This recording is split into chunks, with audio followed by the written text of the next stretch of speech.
Брат, аз ще направя един транзишън, дето двете парчета нямат нищо общо едното с друго, и като темпо, и като стил. И вече ще прелея много плавно с рол ефекта и се получава много готино.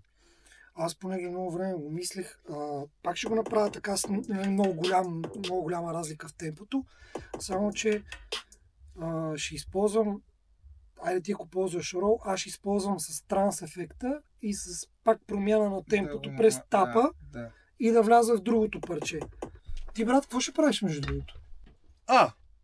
С синка някакви работи. Какво каза? С синка. Ало, Веско? Знаеш, че Русто няма да мога да дойде на 31-и, че е малко възпрепятствано. Знам, че има време, да. И тогава ще възпрепятства. Ще измислиме нещо.